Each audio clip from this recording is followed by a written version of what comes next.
Welcome to Indiana Sports Beat Radio, presented by Endeavor Hospitality Group and Andy Moore Honda of Bloomington.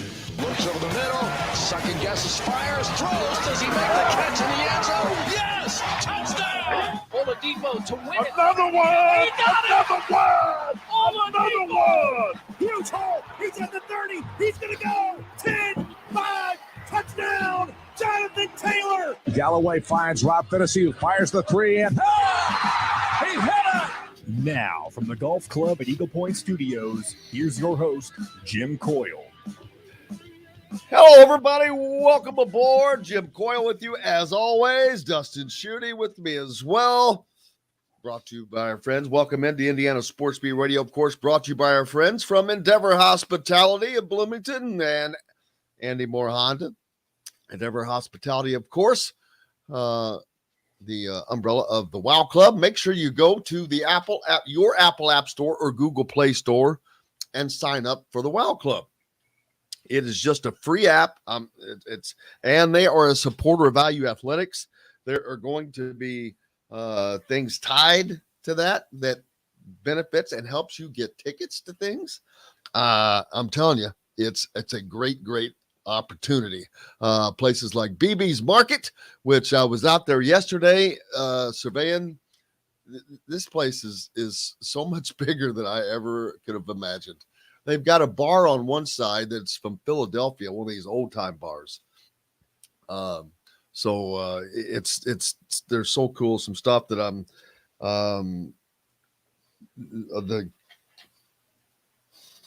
not sure I can even talk about yet, so I better not. But remember, BB's Market is your local meat shop, steakhouse, and caterer, no matter where you live, with some of the best custom meats around. BB's Market has the largest variety of in-house made products as well.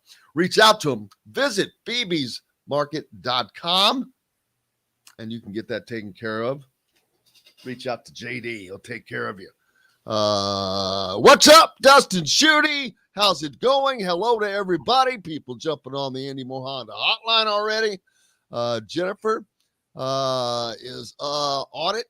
John Freed. Hello, John. That's a new name. Hello from Evansville, down in the ref country, 97.7, the ref, ESPN, there in Evansville with the home of Indiana Sports Beat Radio. How about that?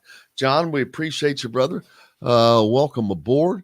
Let's see. Ross is on already. Larry's on down in Georgia. Steve's on with as well. Five Lefts. Man, Five Lefts has been jumping on earlier than previous. He didn't want to miss out. Steve's on as well. There's Tim. Alan, haven't seen you for a minute.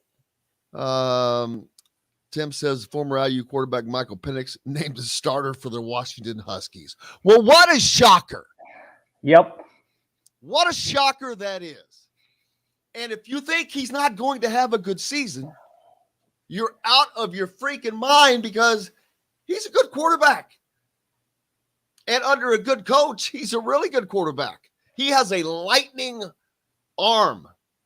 He has an arm that throws lightning bolts. Yes. And I think that you look at Kalen DeBoer taking over at Washington. I mean, he's familiar with that offense, obviously. So to me, the question is, how many does Washington have the kind of playmakers that Indiana lacked last season?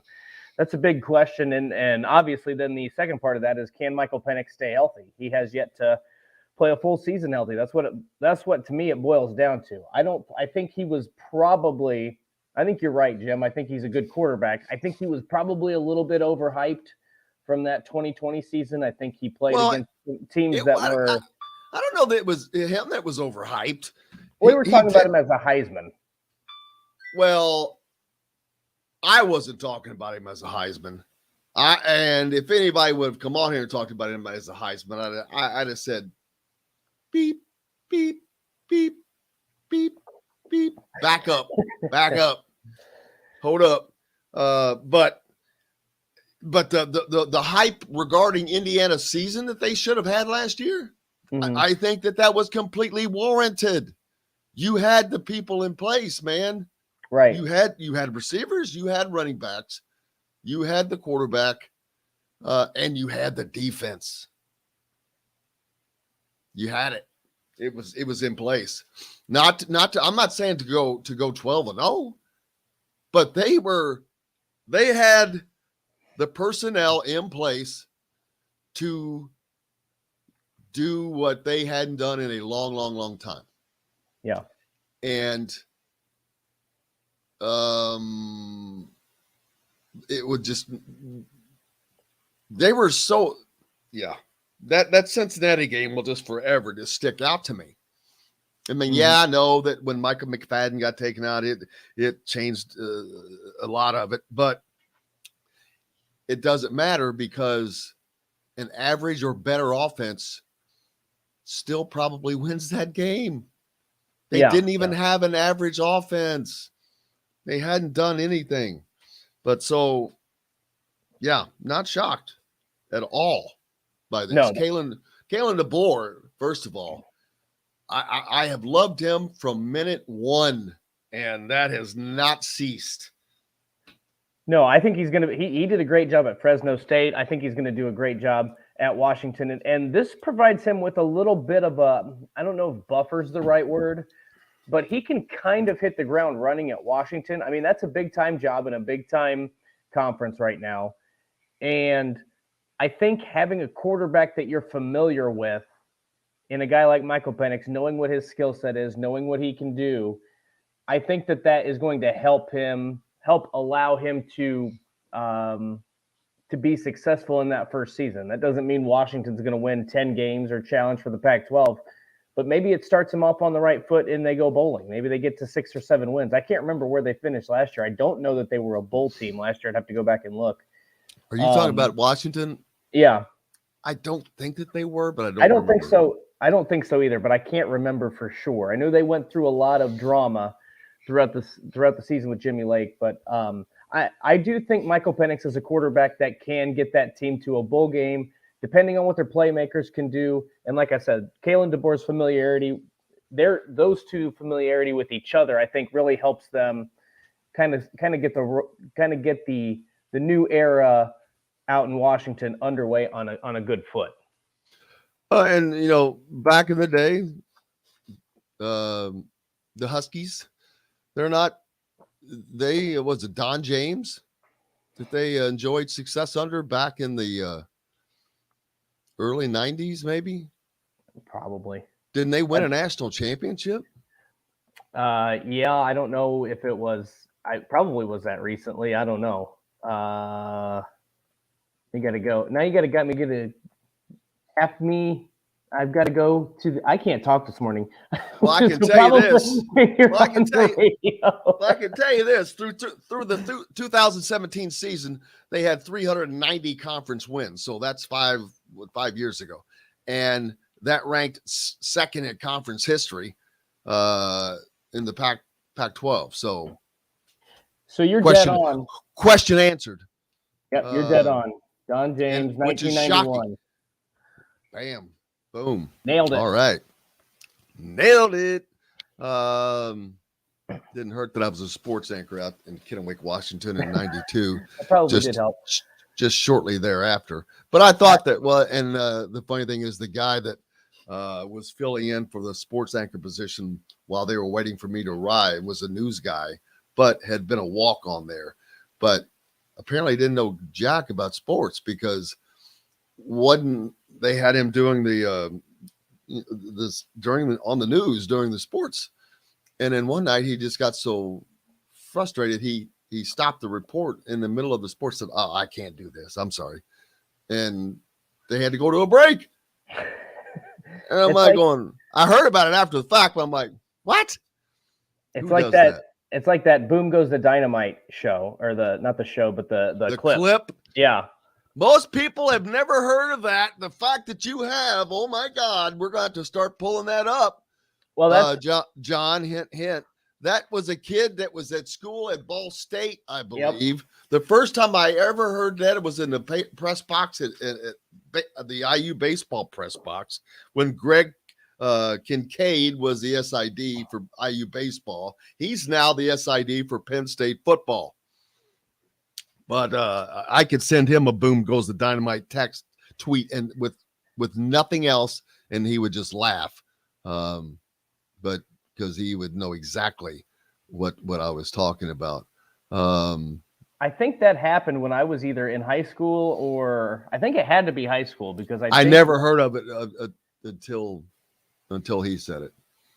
Yeah, it was one of the craziest broadcasts. It's still probably one of the, well, I don't know about now, but it was one of the most popular and most searched videos when YouTube kind of was getting underway.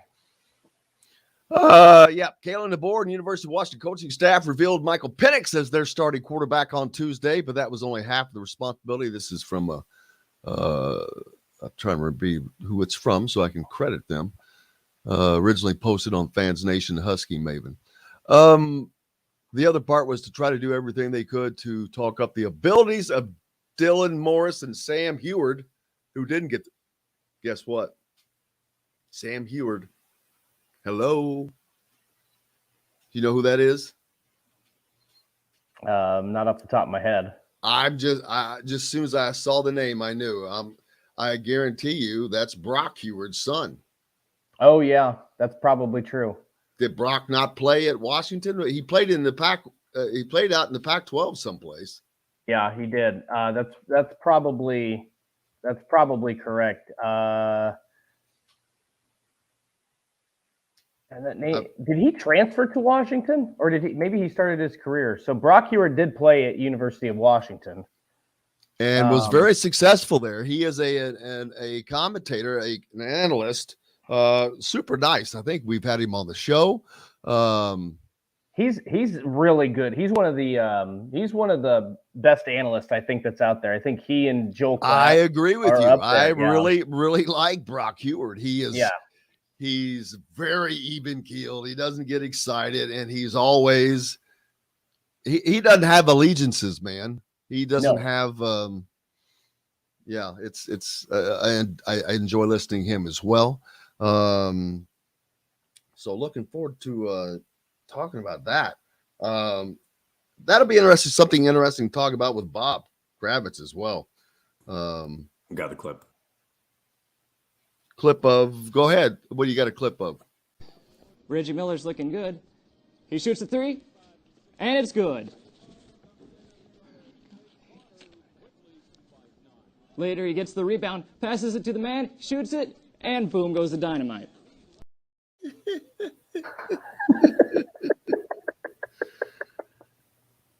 Where's the boom goes the dynamite? I mean, if you're gonna use that phrase, you got to throw some up into it. It can't just be in boom goes the dynamite.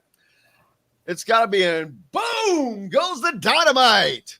Yeah, my favorite part of that is, and he passes to the man. Passes to the man.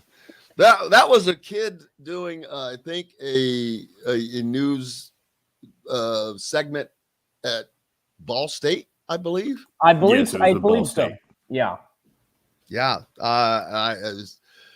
So a lot of people are not getting that. It's kind of a inside joke that's been around for a while. Not really inside, but so.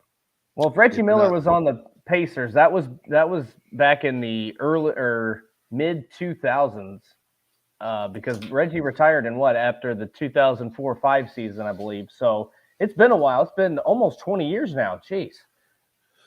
Yep. Well, things keep marching on. Life just keeps marching on. Looking forward to Bob Kravitz joining us today from The Athletic. I know that he's got a piece out. What was I just looking at on his? Daggone it. Well, I know he does have a piece out already on the great one, Wayne Gretzky, which is very cool. But I just saw something. Oh, yeah. He's got also a piece out on Indiana has named their quarterback as well. I failed to mention that. Yeah. Their starting quarterback, Tom Allen, named him yesterday also, as did Kalen DeBoer at Washington. One difference, Indiana did it internally. meaning you don't know. Neither do I, for sure. But Matt, we appreciate you jumping on from Princeton, Indiana, down in Southwest. That's down in the refs area, 97.7 the ref. Always the right call. Tim, the Las Vegas Clash, yeah, we're going to talk about that as all the information has been released. And Jesse thinks Pennant's going to be out by game 3. We'll find out. We're going to take a quick break. When we come back, we're going to talk to the man, Bob Kravitz from The Athletic. He's got several things out for us to talk about. Like I said, a piece about the great one, Wayne Gretzky. As I mentioned, IU basketball naming their quarterback, etc., etc. Back with more with Bob Kravitz, brought to you by our great friends from BB's Market, your local meat shop, steakhouse, and caterer, no matter where you live, with some of the best custom meats around. Visit bbsmarket.com. Back right after this. We'll be right back to the Golf Club at Eagle Point Studios for more Indiana Sports Beat Radio with Jim Coyle, presented by Endeavor Hospitality Group and Andy Moore Honda of Bloomington. Whether you're visiting... What up? Good morning. Can you hear me all right? Yes, sir. Like a dream. Like a dream. All right, boys. Did you see that Michael Penix's name was starting quarterback at Washington? Yeah, saw that. I wish him well, man. I am not shocked a bit, and I think he's going to do well. Yeah. He's a good quarterback. Yeah, he is when he's healthy. Hang on one second. Let me just go get my glasses real quick. I'll be right back. You're good, Bob. Bob. Fine. Huh? You're fine. Yeah, I'll be right back. John C. Hello. I don't know. The Las Vegas Clash. Sam Heward is Brock Heward's nephew. All right. He's the son of Damon Heward, who also was a starting quarterback at Washington. Brock Heward is starting quarterback at Washington, and he's the nephew of Luke Heward, who was a former quarterback at North Carolina. Heward. What if my name was John Heward? John Heward. Well, Heward just seems like a funny name. John Heward. Here's John Heward. He played at the University of Maine. The Black Bears.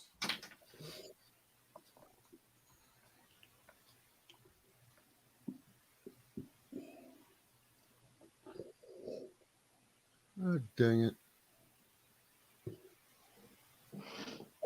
Didn't you? All right. You've got the Gretzky piece, the Tom Allen piece. Yeah, that's going to go next week, I think. What's going to go next week? The Tom Allen piece. Oh, is this just a tweet? Yeah. I thought I saw it. Damn it! I thought I saw something a minute ago of yours. No, we talked to Tom yesterday. I'm going to run it just before the opener.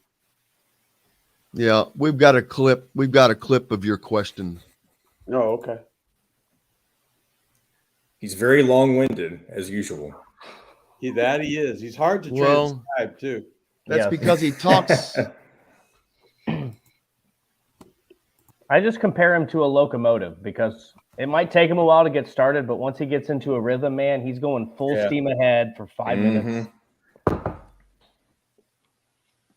That is true. Right. Here we go. Radio. We're now a part of the Rivals Network. TheHoosier.com is where you can find complete coverage of Indiana basketball, football, and plenty more. Simply go to TheHoosier.com and sign up. It's free. You can also find full episodes of Indiana Sports Beat Radio on the homepage or on the station every week, Monday through Friday. If we're not on a station where you live, we should be. Ask for Indiana Sports Beat Radio. This segment is brought to you by Southern Stone Restaurant. Now back to the Golf Club at Eagle Point Studios for more Indiana Sports Beat Radio with Jim Coyle, presented by Endeavor Hospitality Group and Andy Moore Honda of Bloomington. Welcome back. It is a Wednesday. We have made it to the halfway point. Welcome back to Indiana Sports Beat Radio, joined by Dustin Schutte from Outsider.com, as always. Bob Kravitz from The Athletic, joining us as he does each Wednesday. Hello, sir. How are you? Greetings. How are you this morning? Wonderful. Sorry we missed you last Friday. Yeah, how'd you guys play? Sorry we missed you last Friday.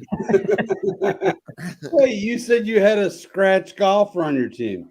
Well, he, as always, this happens, couldn't make it at the last second, but we still had a good player. I'm not going to mention his name to throw him under the bus because we had fun. Well, there you go. You had fun. One of our guys had to leave early, Man. Yeah, I'm sorry I had to do that, but oh no, it's just one of those things. Oh, absolutely. It's how it always works. I mentioned earlier before you joined us because Michael Penix named the starter at Washington, which I'm not surprised by that at all because Kalen DeBoer had an unbelievably successful year with those two together. And I think that under the right coach that he's going to be pretty dynamic again if he has the pieces aligned to protect him and guys to throw to, but he just might. He beat out Brock Heward's nephew, by the way. Oh, is that right?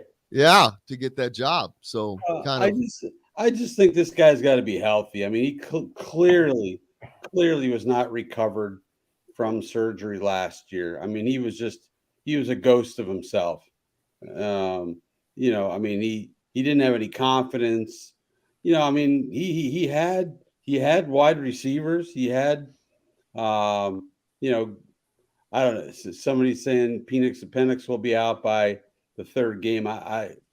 You hope that. I mean, that seems awfully shrill, but as long as he's got a line and he's certainly has a better offensive line at Washington.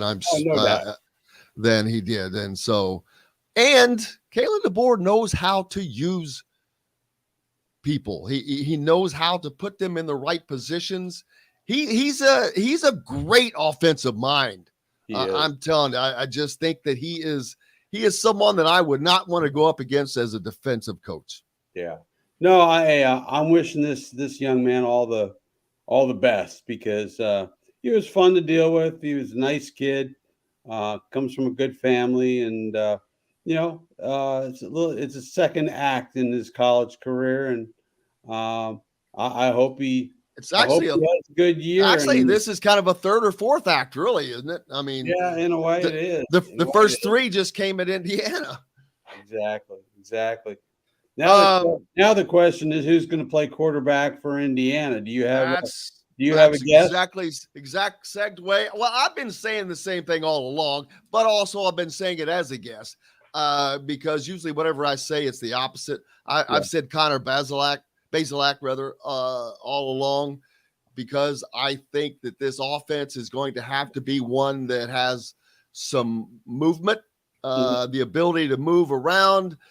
And I don't see that as being Jack Tuttle.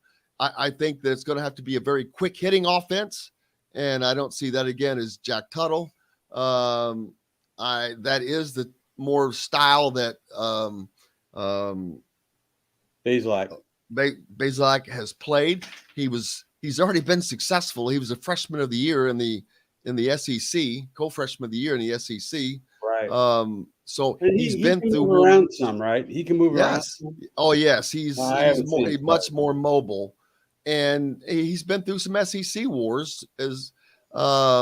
He's been through more. He has more experience to me than Tuttle really has. Yeah. So it's just a guess, and I just think that, especially since Tom Allen is not over there on the offense, or he's kind of removed himself completely. It seems like. I think there's more of a fresh look, and it's going to be the guy. It's not going to go to a guy who, because he's been here for 3 years. Right. No, I thought Jack Tuttle would have a good year last year, but I thought that so many things happened. I mean, they lost so many people. The offensive line was a total disaster, if memory serves.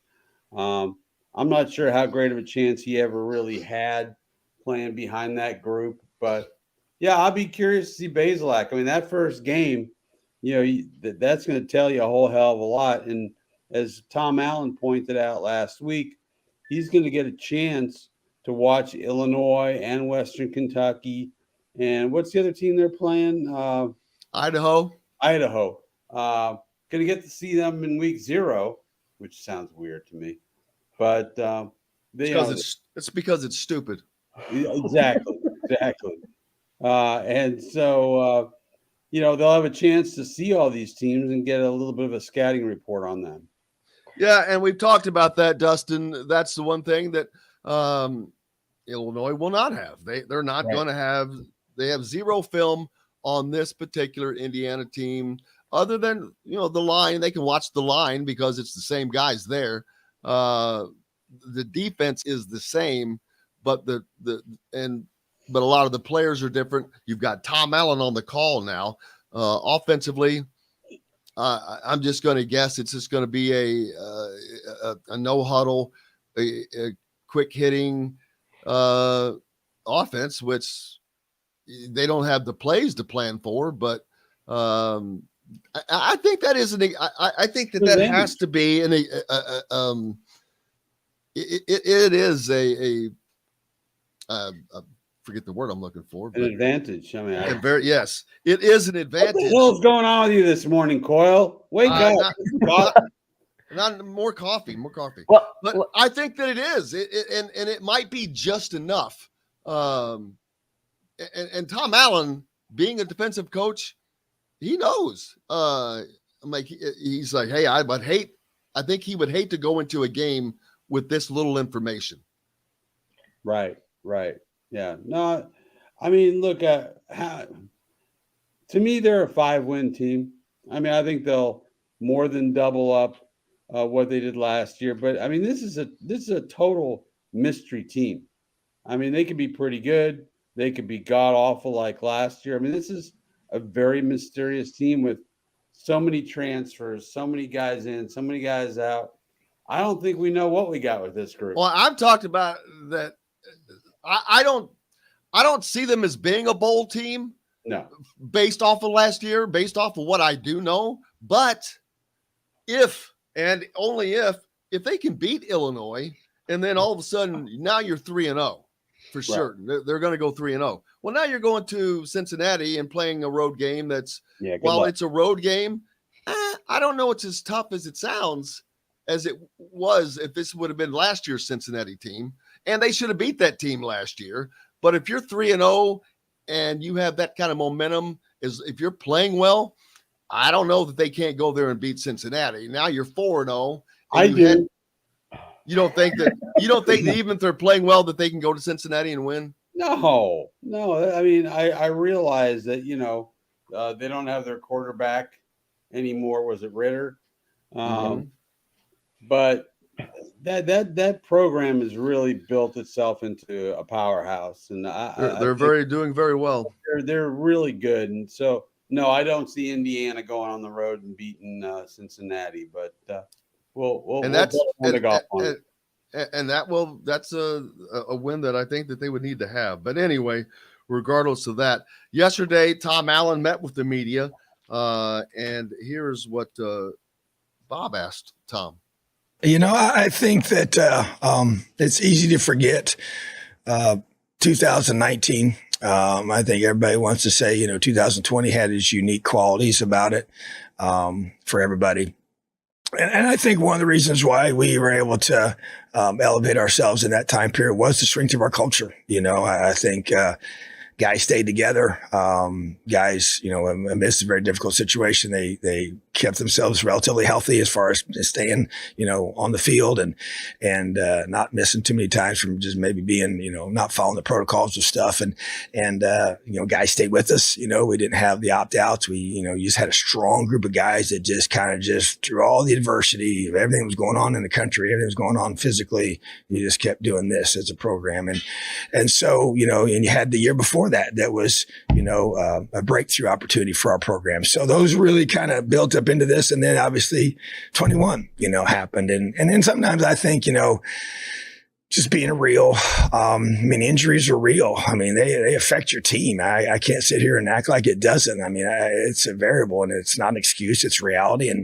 And sometimes it's who it is, and you lose the wrong guy, too many of the wrong guys. And that to me is really where, if we didn't have all those things happen, the numbers have been documented, but if we didn't have all those situations, I probably don't know if I could say it with that much confidence, because then you say, I don't know what the heck happened, but you lose some critical guys at critical spots that affect your team. And then you start, we're already at we got to play at a fever pitch, with the schedule we play. And the schedule was not friendly. The beginning of the schedule was very, very challenging. That makes it even harder. You want to get some that early momentum and confidence built. We were able to do that the last 2 years, the 19 and 20 season, we had that. And so that's big. We weren't able to get that last year. So that was another variable. And then you start having, that hits you, as well as, you lose some close games, you lose some players, and then it just really kind of snowballs on you. So that to me, and I think we got a great culture. I think we have a lot, no place is perfect. But I think we attract guys that believe in what we're doing and they fit with us, both coaches and players. And you have some turnover now and you'll be able to see, I guess 2022 is going to kind of show you, what was the outlier? Was it 20 or 21, so, and I think that's in front of us. And so we're excited to be able to embrace that. And I can't wait to get 2022 started here next Friday. Did he kind of just paint himself into a box with that? We'll see what the outlier was. As soon as I heard that, I was like, oops. I just cringed when I heard that. Yeah, me too. I was like, ow, man, that was what did he say that's not true though? Well, no, nothing, but hold on, you don't point out yourself. But I don't understand why does one of those have to be the out? Like, why can Indiana not be what it was between 2017 and 19? 2020, all right, I will argue with anybody all day long that 2020 wasn't an outlier, but it was affected by the fact that there was not 100,000 people at Ohio State Stadium. Right. I promise you that. They don't make that comeback and do what they did, and probably should have won that damn game. They turned the ball over twice in the freaking red zone, and you had a pick six. But that doesn't happen if that crowd's there. That's a difference, I will guarantee you. The pandemic year was undoubtedly unique. I feel like this team, I think the real team here is the team that we saw from 17 to 19, especially 19. I think last year was an outlier, and I think that the year before was an outlier. That's what I'm saying. Because of the pandemic, you had Penn State off to the worst start in forever. Wisconsin was nothing special. Michigan State had really bad down years. But they should have beaten Michigan. Gosh, they'd lost a double overtime game. Right. They lost another game. They had lost to them recently in games in every way fashionable that they simply shouldn't have. I don't know if that helps, because everybody talks about this that losing mentality, and now let's see if that helps or not. Get past it, but if it's not, then it's not always a mentality. Sometimes it comes down to coaching mistakes. Well, I'd be curious what your thoughts are on this, but I've had a lot of people reach out to me and say, well, maybe Tom Allen isn't the right guy. Damn, man, we've gone through 120 years of not the right guy. Let's commit to somebody. And he has shown that he can get this team to a bowl game. I mean, they've done it a number of times. And so, even if they struggle this year, to me, Tom Allen is a guy they need to stick with.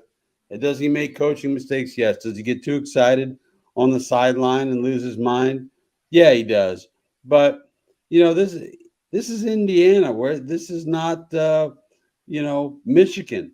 And you can't jump around and look for a savior every 4 or 5 years. One of the problems with Indiana football, one of the reasons that IU football is the losingest program in the history of college football, is they don't stick with anybody. Yeah. That's my thought. Well, I agree. And that's why I say, I mean, I understand that if Indiana is 2-10 again, I understand some of the criticism about Tom Allen. But at the same time, to me, when you look at the history of the program, when you say what you just said, the losingest program in college football, 5-7, 5-7, 8-5, 6-1, you get back-to-back bowl games.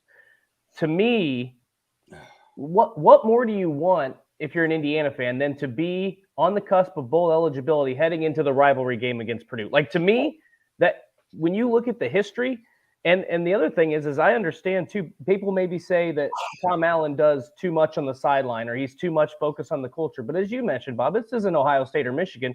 You have to be different to be able to recruit at Indiana. You can't, to me, people have tried to be the Michigan coach at Indiana. People have tried to be the Oklahoma coach at Indiana. It doesn't work. Doesn't work.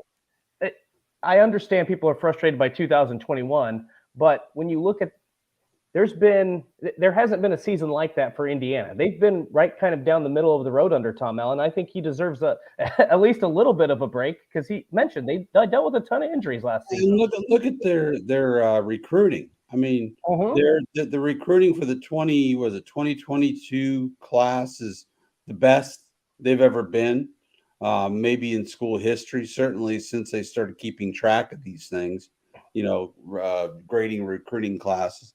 So the players are there, right? It's just going to take some time. And again, if they can go 5-7, I don't know how many games they got, but if they can win 5 games, I think that would be, and put themselves in a position where they can reach a bowl game by beating Purdue at the end. I think you look at that and say, okay, yeah, that's fine. I completely agree. I understand as well. Let's move on. Bob's got, we'll find out. It's going to be a fun season, hopefully. A great piece that Bob has out on the great one. For those of you that do not know this, Wayne Gretzky started his hockey career in Indianapolis. Indianapolis has such an unbelievable, so many threads in the fabric of sports in the United States in so many different ways. One of these days, someone like Bob Kravitz is going to write a book about this stuff. But going back to the late 70s, and Wayne Gretzky was here running around that old Coliseum where at once upon a time an NBA Finals was played. So there you go. There's some history for you. The great one started his career in an old arena where an NBA Finals was played. Yeah, and they played at Market Square too. Oh, the hockey team did? Yeah. Oh, yeah. I didn't realize that. So that's very cool. It was a lot of fun to write that story. I wish I could have gotten a hold of a few more people, but it was a little bit difficult. But yeah, I've always been fascinated by his 8 games here in Indianapolis and how the city reacted. And quite frankly, that was the days before the internet. It was, people couldn't, go on and read The Athletic and read a Scott Wheeler piece about the next great thing. The only way you really knew about Wayne Gretzky is if you were, a hardcore hockey person, or if you read the hockey news and you read the back pages and you saw that at Sault Ste. Marie in Junior A, he scored like 80 goals and had 182 points. I mean, just absurd numbers. And so you didn't really know what you had coming in. And I think that Scalbania mistakenly thought that Wayne could start putting butts in the seats. It never really happened. That's not a criticism of Indianapolis, but think about the city back in '78. I was a freshman at IU, so I knew what was going on in Indianapolis. So you were part of the how do you pronounce this? Cognoscenti? Cognoscenti. Yes, cognoscenti. You like that word? Oh boy, it sticks out. As a particular line. He says at that point only the hockey cognoscenti. It's like being a consigliere, except for instead of one person, it's everybody. Right. And no, they didn't know who he was. He got here. He played reasonably well, 3 goals and 3 assists in 8 games. But it was funny talking to his ex-teammates saying, he showed up, he weighed 165 pounds. He had, he didn't look like a hockey player. And honestly, he never did. He never did. This is God's honest truth. I was covering hockey for Sports Illustrated back in the mid-'80s, which tells you how freaking old I am. And I played racquetball against Gretzky one day. I was doing a story, and we just decided to go play racquetball. This is racquetball with Gretzky and a trip around the Indianapolis Motor Speedway with Mario Andretti. My life has not sucked, but I mean, he beat me because I'm not any good, but it was close. He's not a great natural athlete. He may be a hell of a golfer. I know his son-in-law is, but he's a skinny guy, but to me, he was Larry Bird on skates. He just understood he understood the game. He understood the angles. He understood the timing. He understood how to utilize space. He was a guy who was patient with the puck. Most guys, you get a guy on you and you want to just dump it out. Gretzky just maintained possession. And I mean, it's just an extraordinary player. And to think that he started in Indianapolis and what could have been if they had kept him and if the Racers had continued to exist, we might have an NHL franchise here. And he actually attended Broad Ripple High School. Well, he says that he periodically went to class. He came in here in 2018 to the ECHL. Let me rephrase that. He was registered at Broad Ripple High School. Exactly. Yeah. Whether he got his degree or not, I don't know. I think he's doing okay without it. Yeah. Yeah, he was, and he hung out at the Steak and Shake in Carmel.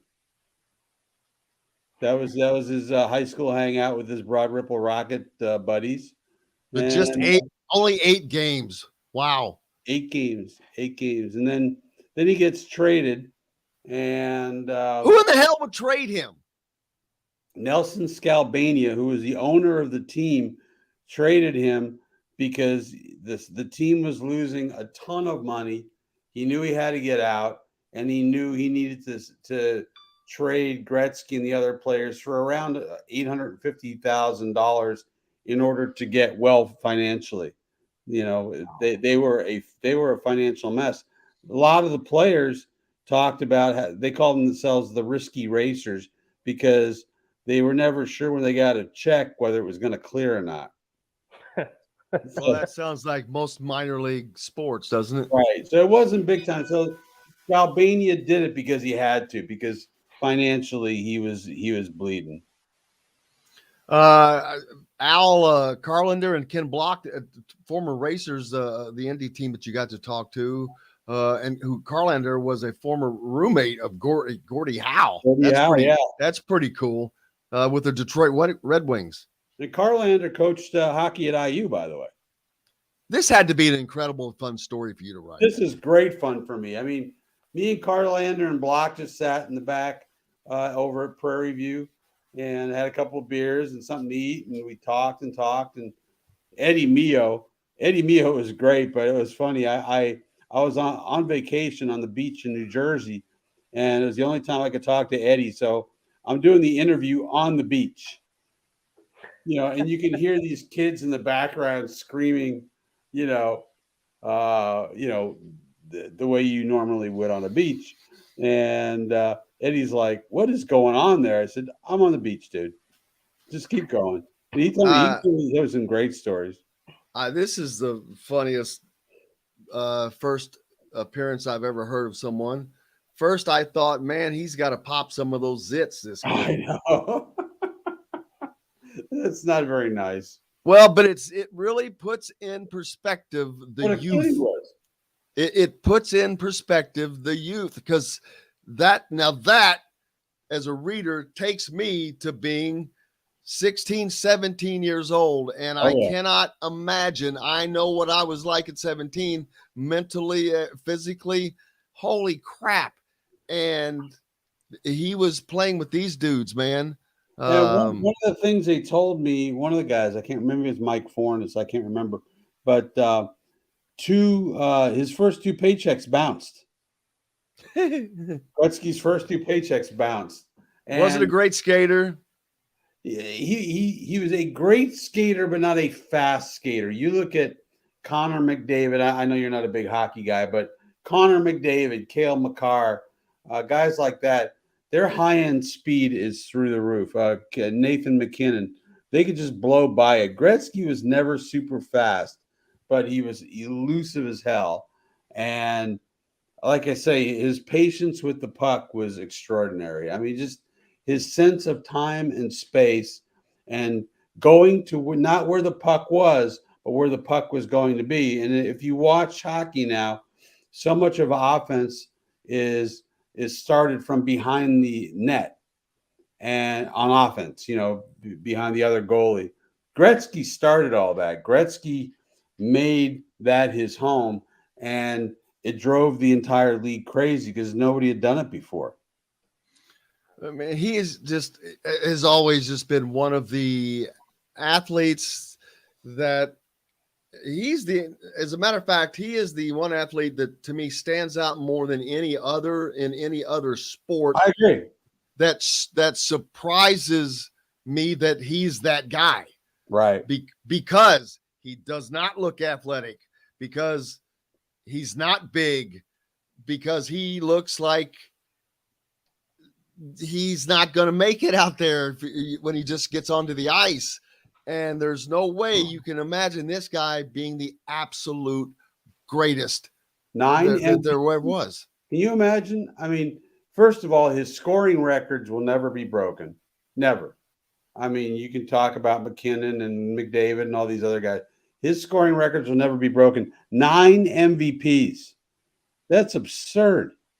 Yeah. It's just absurd. And in a league where they were trying to take him out, everything they did, once the Edmonton Oilers got rolling and won a bunch of Stanley Cups in a row, they started. A lot of teams try the neutral zone trap, which is a style of defense which slows the game down to a complete slog. And they did that because nobody could stop Gretzky. And you know what? They tried to do that, and Gretzky still scored at will. And not, like I say, he didn't have the greatest shot. I forget what year in the Olympics, but there was a shootout at the end of the gold medal game, and they didn't pick Gretzky, the greatest scorer in the history of the game, to take any of the shots. The reason being, he did not have a good shot. And so, anyway. Well, Five Lefts thinks he has a great shot. He says Mr. Kravitz should write about the IU legend, Five Lefts, that was notorious for busting D1 players' heads at the Hyper before drinking beer at Kilroy's. Who's Five Lefts?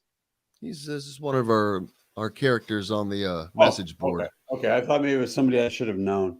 Well, he has a real name. He's disrespecting you, Five Lefts. Don't let him do that to you. No, he doesn't know. Hey, man, this is Bob Kravitz. He doesn't know who Five Lefts is, man. I'm just teasing, obviously. But yeah, what's up next for you, brother? Well, I'm gonna do the IU story. I got the Colts coming up this weekend, And of course, all the games next week we get started for real with IU and Purdue. I guess Purdue's the first game, and then IU on Friday. So I'm ready to get back to work. Well, we've got Illinois, Wyoming this weekend, week 0 games too. So, look forward to that. Huh? Absolutely. So we'll have that. Well, brother, I hope you go out and have yourselves a great one. Same to you, my friend. Same to you, Dustin. Be well. Bob Kravitz from The Athletic joining us here as he does each and every Wednesday, brought to you by our great friends from Southern Stone Restaurant, a part of the Wow Club. Make sure you go and sign up for the Wow Club at either your Apple App Store or Google Play Store. Southern Stone, trying their roots in limestone with their love for Southern fare, created Southern Stone with quality local and organic food as their main focus, constantly working to provide their guests with an exceptional dining experience. Located at Patterson and Rogers in Bloomington. Stop by and check it out. Back with more Indiana Sports Beat Radio right after this.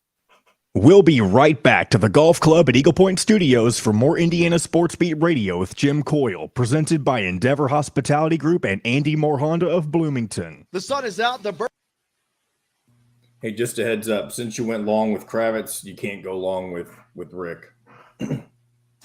Or you can, but you just have to take a break during it, is what I'm trying to say. Since you missed a break. We missed a break. Yeah, 15 minutes ago. Dude. Yeah. I also sent you a text saying break. I know, but it's not a big deal. It's fine. I didn't mean to go that long, but he's one I want to that. But see, I know. That's 2 segments right there. Yep. Kyle, I already let him know that we'll be ready for him right on time today. So what time he should be here shortly. What time is he? 9:30. That's why I moved him, because you always do this with Bob. Well, yes. Well, I do it on purpose. Yeah. I know. But they used to be back to back, and that used to be very problematic. It is. It is very. It's always problematic. Just like it would be problematic if Rick was behind Kyle. He is. He's 950. Well, that's not as bad.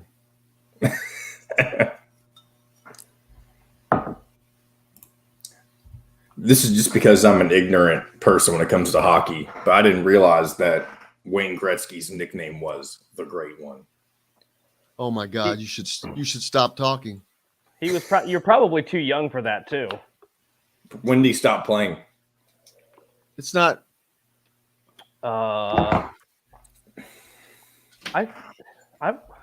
Did he play into the 2000s? He didn't, did he? Okay. Have you ever heard of a guy named Crazy Legs Hirsch? I've heard of him, but like I said, I don't know anything about him. I don't know a lot about him either, but I've heard of him because he was before my time. Really? You always have to know about. Well, I didn't say I didn't know who Wayne Gretzky was. I just said I didn't know he was called the Great One. I understand. What I was going to say was you always have to know about the great athletes and know about them. Know the stuff, that's a pretty common, yeah. Which is kind of funny though, because he didn't, I don't know who, damn it. That's been a great question to ask Bob. Who coined that? Who gave him that moniker? Ooh, that would have been a All right, here we go. Kyle will be joining right as we get started, more than likely. Honda.com. Come see us at the all-new Andy Moore Honda, now in Bloomington. This segment is brought to you by RE/MAX Advanced Realty, Indy Home Pros team by Cheryl Sizemore. Now back to the Golf Club at Eagle Point Studios for more Indiana Sports Beat Radio with Jim Coyle, presented by Endeavor Hospitality Group and Andy Moore Honda of Bloomington. Welcome back, Indiana Sports Beat Radio, coming to you here on this Wednesday, as always, and that means Kyle Neddenriep joining us. How are you, sir? Oh, he's not here just yet. Not yet. I didn't even look up. I was just expecting. But Cal Nepper will be here in just a second. Get us caught up on week 1 of Indiana high school football as we head into week 2 No week Crazy. zeros. Man, we don't do any week zero crap here. We're in No. week 2. Can you believe they're going to be in week 2? I know. I mean, it's crazy. It's crazy to think that they start in they start in mid-August. Football season starts in mid-August. We'll go through state championship through Thanksgiving. I should give a shout out to one of my high school buddies, Clayton Mannering. They won Lewis Cass, where I went to school. They won their first game, beat Pioneer 16-0, pitched a shutout, baby. Good way to start the season. But yeah, I mean, high school football always started before college and pro football, but I don't ever remember it being this early. Before I forget, Hagerstown, Indiana's entrance into the Little League World Series, they lost their second game yesterday. They got 10-run ruled, by the way, in 4 innings. Yep. But to me, that all stemmed from the bottom of the 6th inning in the day before. I'm screaming, they have tied the game. They have the bases loaded with no outs. And I am screaming, bunt, because there's no way they're going to make the play. Make them make a play. Right. Make them not make mistakes. I would have had the guy on first base go get into a rundown. Cal Neddenriep joins us now from the Indy Star. Cal, how are you, brother? Good. How are you guys? Oh, okay. I was just lamenting Hagerstown's loss in the and elimination in the Little League World Series yesterday. But I said it to me, it just stemmed from the day before in the bottom of the 6th when they tied the game and they had the bases loaded with nobody out. And I was screaming, bunt the ball or I'm sending my first baseman and getting into a rundown. I'm going to have him stand right in the middle of the base path and make them make a play because there's no way they're going to not make some kind of mistake. I'm getting that damn run across somehow, some way. And it still drives me nuts. I hate losing. I just can't stand it. So they're out now completely, right? They go, baby. They go. Yeah, they after losing that heartbreaker the day before. Then they go and get 10-run ruled yesterday by Pennsylvania. But I think that I think that there was a lot of carryover from that. But, yeah, that's I didn't follow it as much. My youngest son, they actually made the regional last year and played in the Great Lakes Regional and lost to Michigan and Ohio. With that last year is COVID year, and both those teams, they didn't have the international teams playing, but that was a really cool experience that they got to play in that. And I know they felt like they should have made it, but I didn't follow it as near as close this year, obviously, with my son not being in it. But it was really cool to see Hagerstown make it there and be part of that because I haven't been out there a couple of times. It's a really cool experience to be in the Little League World Series and just see what it's like in person. Yep. A couple things you've got a piece out right now on Jalen Hooks, who back to play some ball in the Indy area. So that should be fun to watch. Where's he ended up going? He played at Donda Academy in California last year, the Kanye West backed school, and a lot of why did he go there of all places? I mean, there's so many other places that IMG, Montverde, there's the Mamba Academy that AJ Guyton or AJ Moye is a part of out there. Curious as to why that one, a guy who has nothing to do with basketball. Well, he wasn't the only one. There's several top 20 guys who ended up going there and playing there. Robert Dillingham and some others. The Paul Commit Cruz is he played there this past year. I think the name probably matters, and I think it actually. In talking to Jalen about it, he didn't feel.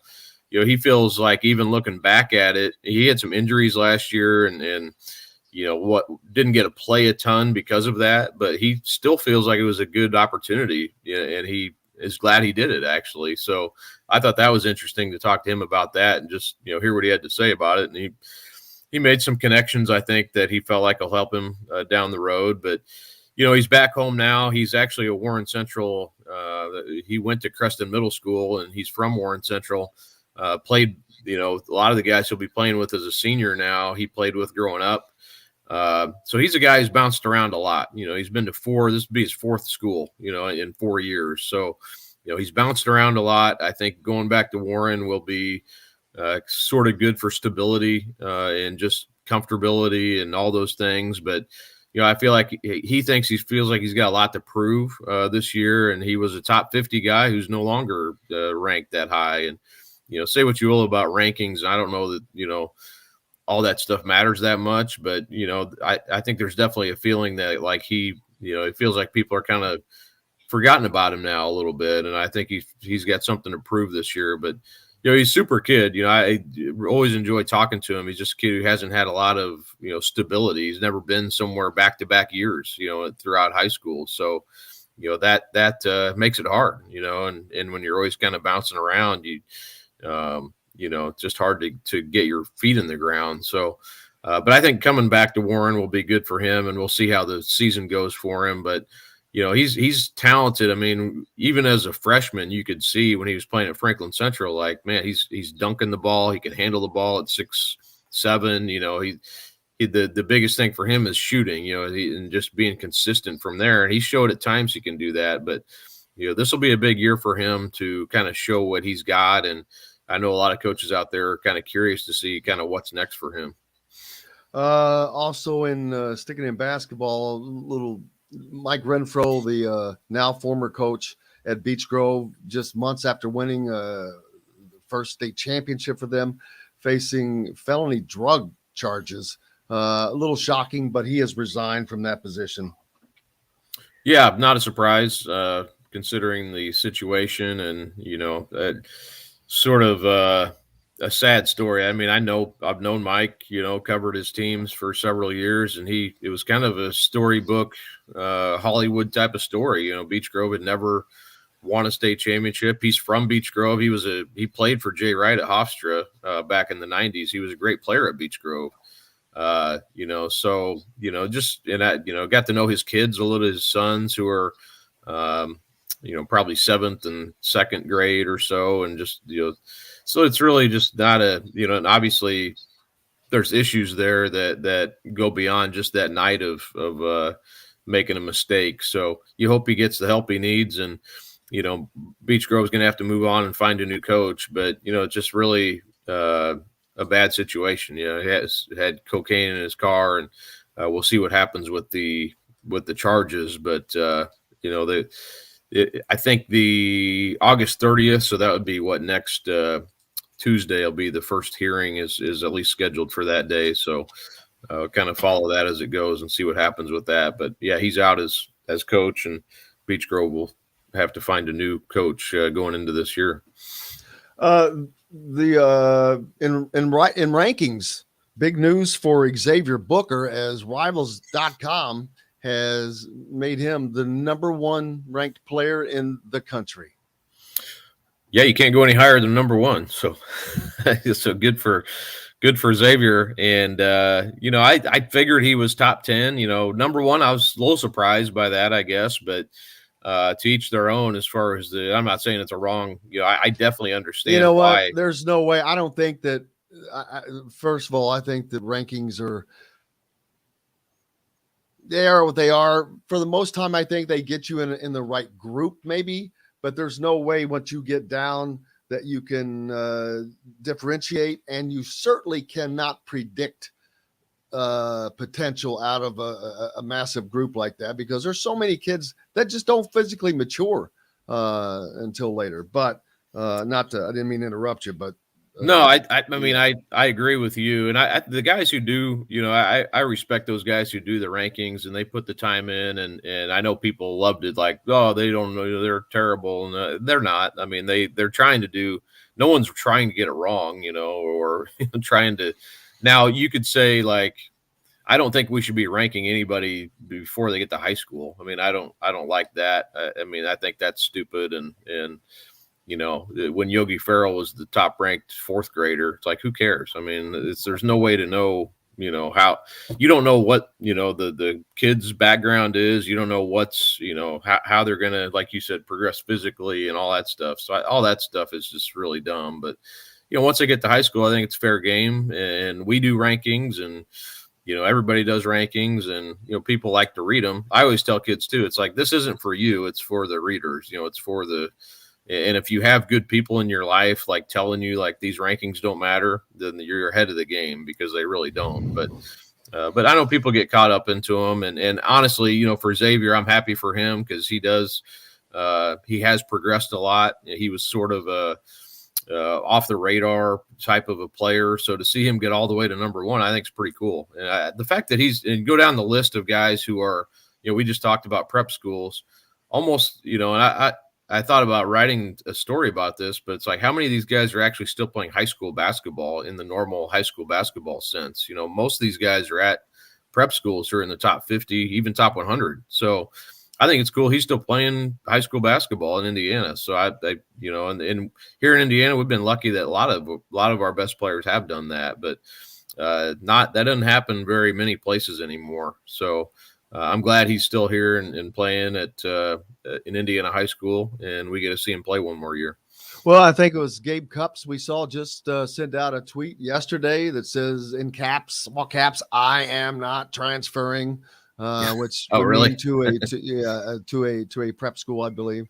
While I'm quickly looking at these rankings, though, I will say this: what jumps out at me really fast is Kentucky is on par to land 3 of the top 6, as they already have a commit from Justin Edwards at number 2, from Robert Dillingham at number 6, and there at number 3 is DeJuan Wagner, who probably heading that way. Then they'll end up with 4 out of the top 22, as Reed Shepherd there at number 22. So. That's even without having all the facilities that Calipari wants, right? I mean, they demand, they have to have, they just have to have these new practice facilities and the because they're a basketball school, not a football program. I was surprised how big of a deal, I get that why Stoops would be mad about him saying that, but I would be raging mad. Well, because they've had so much success of late. More than basketball has, really. But I get it that it is a basketball school, but you can't say that, right? Especially when you haven't had the success in the last. He bragged about the thing that cracked me up really was demanding that practice facility and bragging, "Well, I'll have my 50 NBA players." You've had 50 NBA players, but you won 1 damn national championship. What the hell have you been doing? So, yeah. Oh, well, get me going on Calipari, but fun stuff. Yeah. It is funny though, how all that played out. It was funny just to watch the tweets go back and forth, at least. So entertainment. Now, flipping over to football, we're entering in week 2, which I'm still shocked. I can't believe it. But week 1 in the books. Anything surprising happened to you?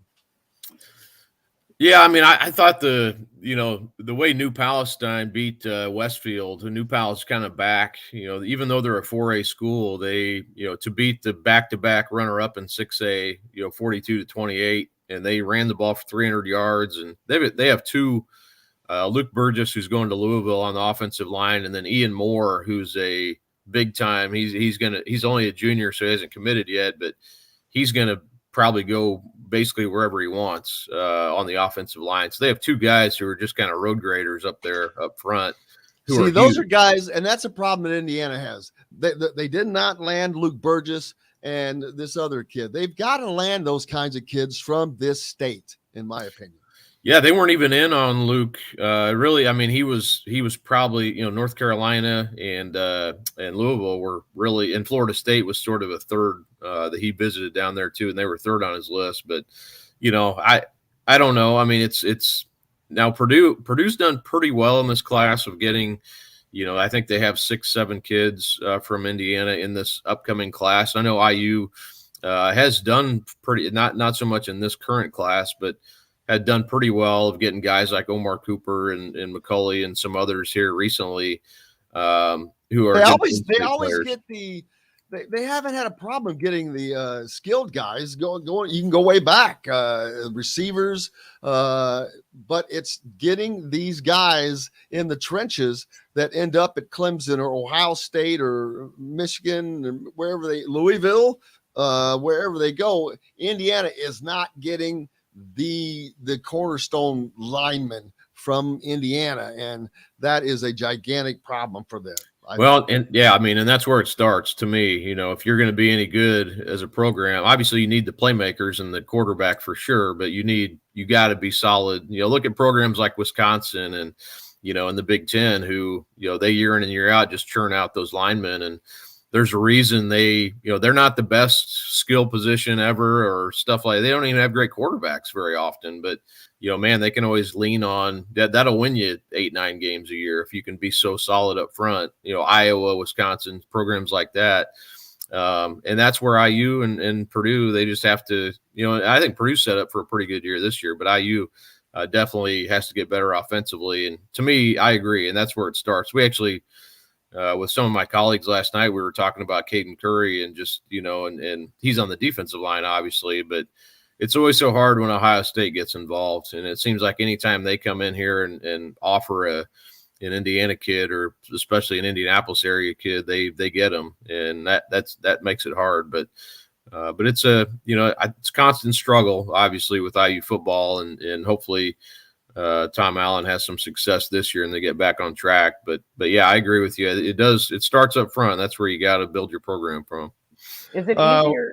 Is it easier to get the skill position players if you're a school like Purdue or Indiana? Because you're always, your name's going to be called on television, right? But if you're an offensive lineman, maybe even a defensive interior lineman, you're not going to have your name called. You're not going to get the same exposure as a skill position player. So you may be picked Wisconsin, Iowa, Ohio State, Notre Dame, some of these other schools where they have a track record of putting those kind of guys in the NFL. And I know Purdue and Indiana put offensive and defensive linemen in the NFL, but they don't have the same reputation for that. Do you think that's a factor in that because you can be a skill position player anywhere and your name's going to get called, but it's a little bit different when you're a lineman. Well, and I think that's a good point. I've thought about that before too, because I think for skill position guys, you're looking at where can I play immediately or right. how can I make an instant impact? And yeah, the 5-star guys, they can go to Ohio State and play right away, and possibly have at the skill position. But if you're even a 5-star lineman, you're going to have to get in the weight room, get in the system.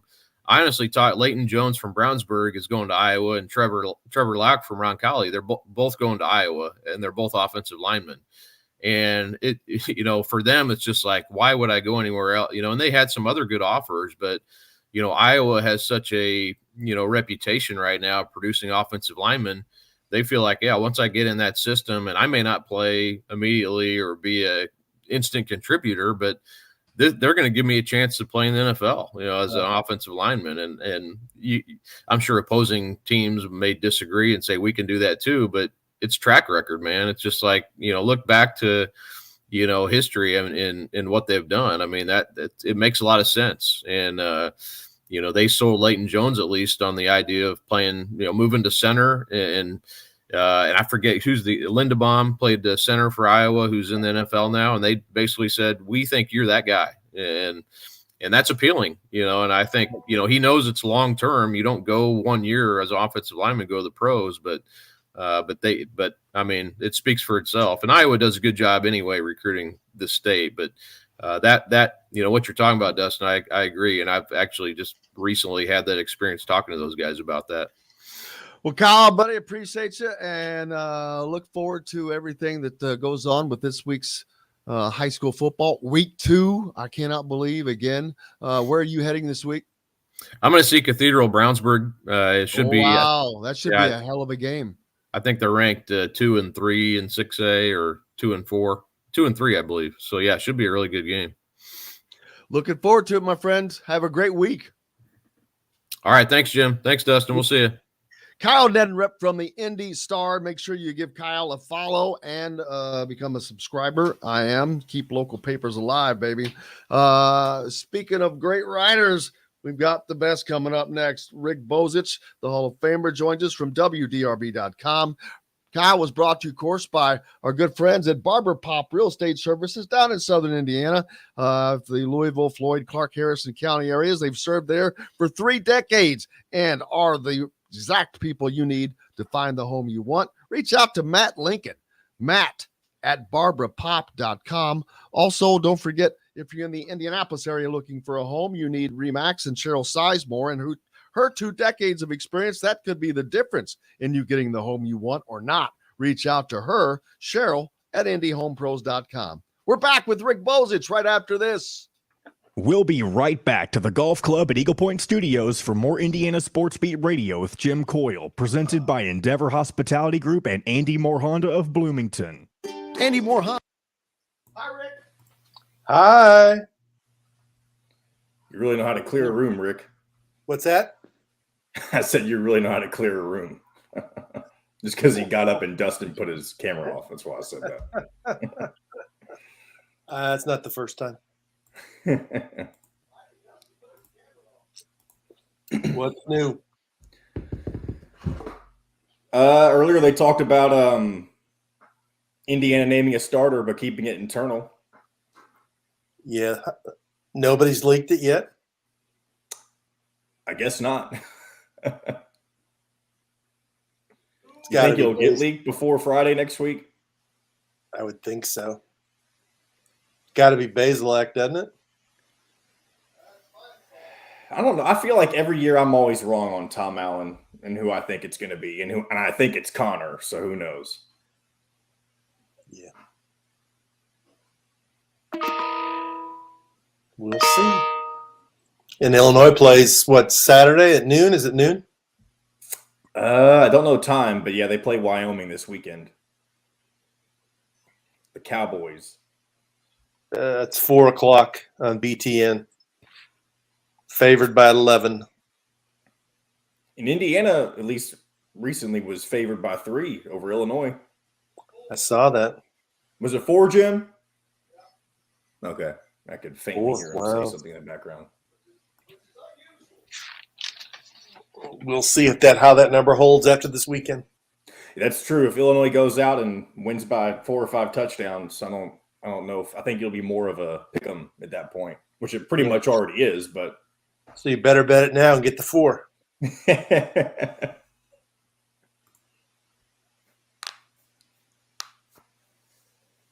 Which Wyoming, they're not a bad program. It'll probably be a decent game between those two. I think they were like 7-6 last year. A little bit of trivia for you, Rick. A guy named Trent Green, who graduated from New Albany High School, was their strength coach forever at Wyoming. Really? I didn't know that. Yeah. I know. I actually lived with his dad for a while when I first got back from Washington, but I graduated with his brother, Fred. Also, I played against him at New Albany. I was at Floyd, but then we ended up coaching together. So I ended up meeting Fred, but he's out in Colorado. But Trent is now working for the federal government in Washington. Wow. Doing some kind of stuff like that. Holy guacamole. I love Wyoming, man. All right, here we go. Cheryl Sizemore has over 2 decades of experience, and that could be the difference in you getting the home you want in today's tough housing market. Reach out to Cheryl Sizemore from Remax Advanced Realty at Cheryl@IndyHomePros.com or 317-298-0961. Cheryl Sizemore from Remax Advanced Realty. Let Cheryl Sizemore get you in the home you want today. Cheryl@IndyHomePros.com. This segment is brought to you by Bubba's 33 in Clarksville. Pizza, burgers, beer. Now back to the Golf Club at Eagle Point Studios for more Indiana Sports Beat Radio with Jim Coyle, presented by Endeavor Hospitality Group and Andy Moore Honda of Bloomington. Welcome back, Indiana Sports Beat Radio, coming to you here on this Wednesday, brought to you by our good friends at Bubba's 33 in Clarksville, located right off of I-65. Pizza, burgers, beer. Rick Bozich, how are you, sir? I'm good. How are you, Jim? How are you, Dustin? I got no complaints today. Well, is that normal? You normally have complaints? Yeah. I usually find something to complain about 4 days out of the week, but today I got nothing. Got nothing today. Ask this quickly, Rick. Did you watch any of the Little League World Series? I've watched bits and pieces so far. It was a tough loss for Hagerstown. Well, yeah, I said earlier, the one that killed him, I think, is the day before when they lost in the bottom of the sixth when they had bases loaded, nobody out, and just needed to get. I'm like, I'm getting that run across come hell or high water. I'm creating havoc. I'm doing whatever because kids will go crazy. They'll screw up. I'm going to get it in. But, yeah. But you would have bunted him in? I was screaming bunt. Just get a bat on the ball. Just create havoc. But oh well, it works out. But I only mentioned that because I don't know who wrote. Oh yeah, it was you that wrote that about the Valley sports team from Louisville 20 years ago. I do remember that very much so. That was fun watching that. That's kind of what got me introduced to watching the Little League World Series.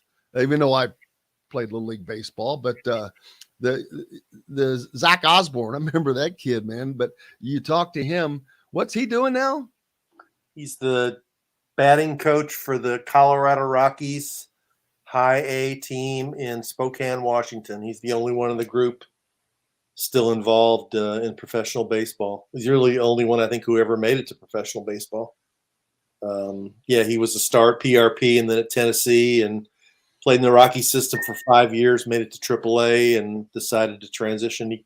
He coaches half the year and he works in Louisville as a real estate agent the rest of the year. So it was fun talking to him.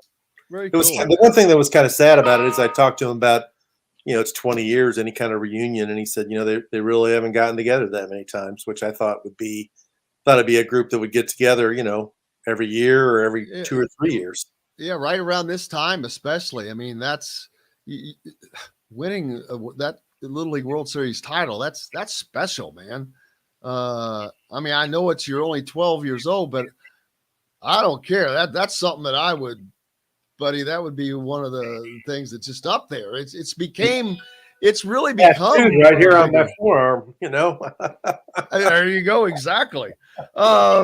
The details for the Indiana-Arizona game out in Las Vegas have been released. All the ticket information, everyone's been waiting for that. So that should spur a little bit more action and excitement towards those games coming up, Rick. Yeah, I mean, it's an exciting non-conference schedule they have. What is it? Arizona, Xavier, North Carolina, and Kansas. Yes, sir. At least 3 of them are going to be ranked in the top 20, probably. And Arizona and Kansas are back-to-back. Right, and they're both away from Assembly Hall. So Mike Woodson has scheduled his team ambitiously, and, I know they had that public scrimmage or whatever it was over the weekend and heard or read some good things about Jalen Hood-Schifino and the way he looked out there and some decent things about Malik Renault. And we'll see how it translates into the real deal. Yeah, little irony yesterday. Kalen DeBoer, head coach at Washington, named Michael Penix as head coach as the starting quarterback. I was not surprised. Indiana also named their starting quarterback. Tom Allen named their starting quarterback yesterday, but they named it to the team. But Tom Allen said that he was going to do that. It's not something that he surprised anybody with. And I'm like, you know what? I don't care. I really don't. I like surprises. Hey, at this point, I almost sent this tweet out, then I thought better of it because it may have just been taken the wrong way, but I was going to say, if you were pregnant and you went this far and didn't know, would you want to know at this point or just wait? I'd wait. Yeah. I mean, in the old days, you didn't know the sex of the baby. You had to wait until the day was birth. His birth, and now there still are some couples that wait. They don't want to know. Especially if you've gone this far, you're not going to change that now. So hell with it. Just let's ride this thing out, man. I'm cool with that.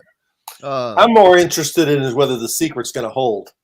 because that's kind of funny. Yeah. Obviously there's a lot of kids on the team that know, and I doubt any of them would be that dumb to tweet it out or say anything, but they talk to somebody and then somebody talks to somebody, and we're going to see something on social media or a message board somewhere saying, I heard from my cousin's girlfriend's brother that the quarterback is Connor Bozich. That's going to happen. Yeah, but but then immediately what else is going to happen? There's going to be one that says the exact opposite. I heard that Jack Tuttle has got the starting position. And not that, then what about the one that's going to bring in the number 3 guy Dexter, who has quietly gone about his business? And wouldn't it be a little bit of a shocker to hear Tom Allen say Dexter Williams has emerged as number 1? Yeah, I'd be totally shocked. I don't see that happening from the standpoint of I don't think they're going to put a guy in a conference game on Friday night who's never played a snap of college football at quarterback, right? He's never played. Yeah, right? No. We need to have a pool going here, so I'm taking Bozich, and you guys can take him too. I just think it makes. Well, I've said it. I've taken him all year, so I'm not switching. I've said that all season because, and I'll say it again, I think that's the type of offense that they're going to have to run. They cannot run some pro-style offense where you go back, take a five-step drop, and stand there looking and going through your picks. That's not happening with this team, not with this offensive line. And so I think it's going to have to be a no huddle, always in the shotgun, kind of some drop back passing, but a lot of movement passing, a lot of movement with the run. I think it's just going to be an offense that has to keep you thinking and moving. And I think that Bozich is more that style quarterback, but Dexter Williams also very, very, very good dual threat quarterback.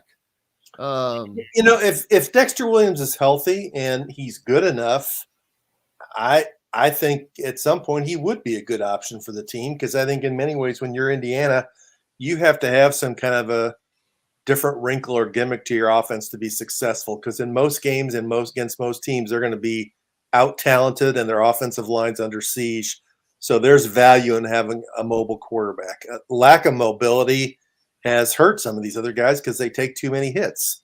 I just don't know, all I know about Dexter Williams is what his stats were in high school when I think he played in Macon, Georgia. He's a 3-star recruit, didn't have a ton of other big offers, and he's been hurt now off and on for 2 years. So I think that my Siri wants to talk to me. Thank God help's on the way. I think it'd be good for them to have that kind of quarterback, whether it would be similar to a Trey Roberson or who are some of the other. There's a couple others that I'm missing that they've had a quarterback. Ramsey wasn't. Antoine Randall L. Antoine Randall. Wasn't there? Was it Kellen Lewis? Was he one? Yeah, the year that they had the 3 quarterbacks, that all 3 were good. Daggone it. And one ended up transferring to Northern Illinois, I think. Kaufman and Sudfeld were the other 2, along with Trey Roberson. So Cameron there you Kaufman. go. They went through a time when Kevin Wilson's here, but they had a lot of good quarterbacks at the same damn time. And boy, it's since Kalen DeBoer left, it's kind of went down, but that's a whole different story. But we'll see what he does. I'm fascinated to see how it turns out for Penix. I mean, Washington is a program that aspires to be in the top 25. I mean, he's there because they don't accept mediocrity. They've been through a number of coaches in recent years, and this is his first chance, for the head coach to make an impression, and he's going with Penix. And A, if Penix is can he deliver, and B, can he stay healthy? That's the thing about Penix. I mean, he never could stay healthy for more than 4 or 5 games in a row at Indiana?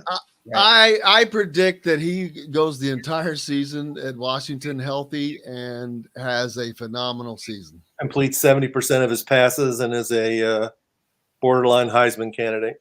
Well, all Pac-10 candidate.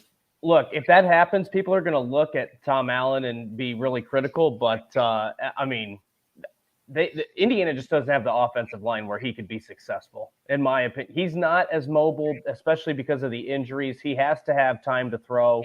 Right. He's not a great scrambler. I just think it's going to be an unleashing if that kind of season happens. But I don't know Washington's offensive line situation, but there's no chance it's worse than what Indiana has or had, I should say. I don't know what. No, there's no chance. There is no chance. There's a reason Indiana's the losingest Division I football program in the history of Division I football. And we've been saying this from April. I'm going to say it again this week, and I'll say it again next week. Indiana has to win this game. They really do. I know Illinois plays the first week, but after you went 0-9 in the conference and finished 2-12 and squandered all the good momentum you built up the previous 2 or 3 years, when you get a chance to play at home in the Big Ten against one of the lesser teams from the other division, you got to win. If not, the negativity is going to be strong. This is your chance to win the first one. Then you can beat Idaho. Then you can beat Western Kentucky, and you build back, some of the feel-good feeling, and you have a chance to say, last year was the aberration. If you lose to Illinois, it's a tough slog the rest of the year, I think. Oh, that's absolutely. Yeah, because who else are you going to beat on that schedule if you can't beat Illinois? And I think Illinois is going to be better, so I think it'll be a tougher test.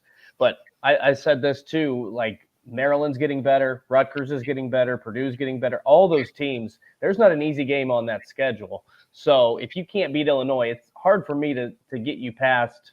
I mean, Western Kentucky might be a tough out. So you could be looking at another between 1-11 and 3-9 season if you can't win that first one against Illinois. Yeah, I saw Stuart Mandel posted his picks at The Athletic, and he had Indiana 0-9 in the Big Ten and 2-10 overall.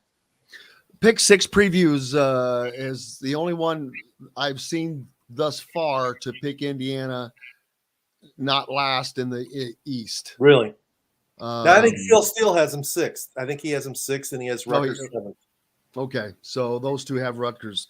And that's something that Indiana was fighting to get away from, and then last year put them right back into this position. They were in that category of being decided, well, is it going to be Indiana or Michigan State that is this fourth team in the Big Four?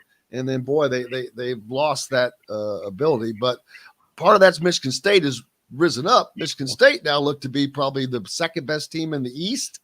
I don't know. That's a little strong. In the East, because Michigan.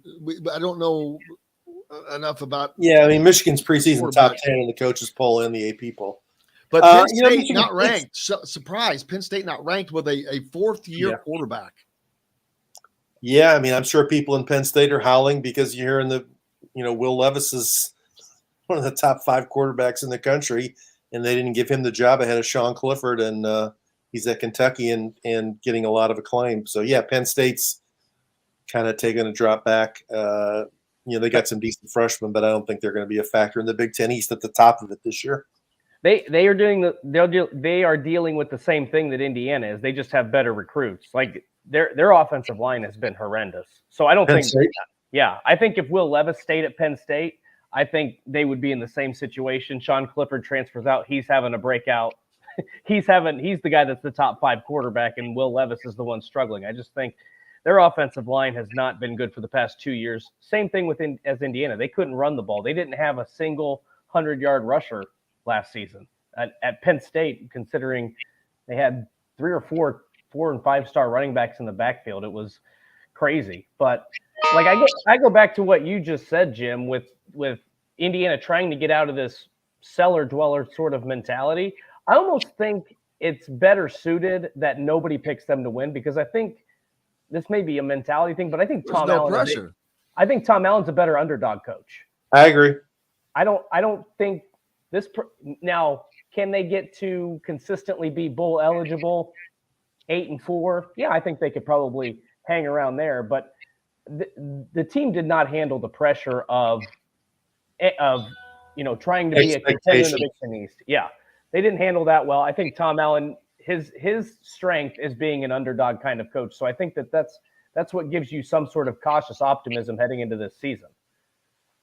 I agree that, and I think the whole team needs that us against the world mentality right now. On defense, they're going to need that junkyard dog mentality that they're supposed to lose every week. Everyone's not expecting to win, so yeah, I think that can sometimes work mentally, but the winning is the big thing. Winning the Illinois game, they're going to win the next two. I was talking to Bob Kravitz earlier. He doesn't think they have a shot at beating Cincinnati on the road. And I disagree that if they're 3-0, first of all, they're 3-0, which that's momentum, but they're also 3-0 because they're winning and they've beaten Illinois and they've got 3 games under them. It'll depend on how those 3 games have looked. If they're winning those games like they won the Northwestern game or Western Kentucky game last year, well, I'm not thinking they're going to beat Cincinnati. But if they're winning and getting better, man, I'm going to think they have a serious shot to go 4-0. Then you look at going to Nebraska, who may not be as that good either. And are we talking crazy land now? And Indiana potentially going 5-0. I know that's putting the horse an entire stock full of horses in front of the coach. But I was like, I started to think, I'm like going, but I do that every year. I'm like going, well, yeah, they could have, but they ended up 1-3 instead, or whatever the case. So yeah, I'm not ready. They were so non-competitive in so many games last year that I can't go to that point. I think that the biggest thing I need to see is they need to have the ability to have more plays of 20, 30, 40 yards. They were very poor at that stat last year. Tom Allen's talked about it, and they're not good enough on the offensive line to put together a bunch of big drives. When they had the explosive offenses under Kevin Wilson, Tevin Coleman was a threat to bust one almost every time he got the ball.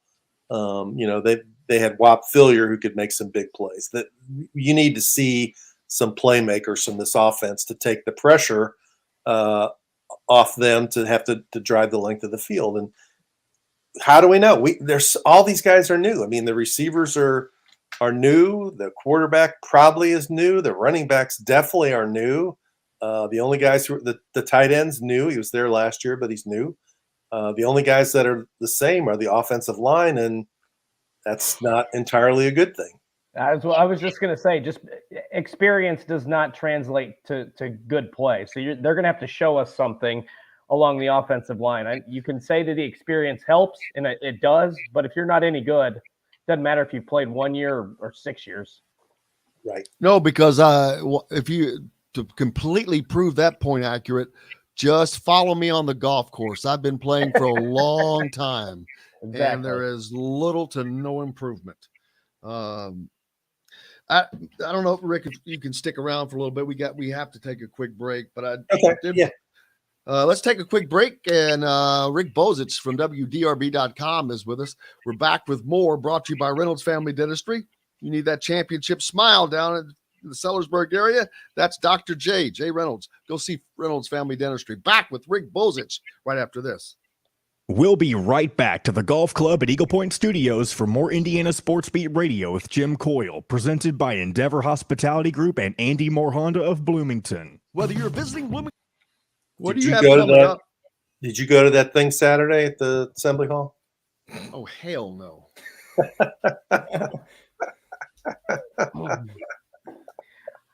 I did see that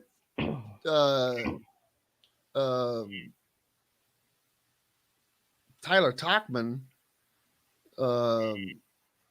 was there. I don't know if he was just there as like a student.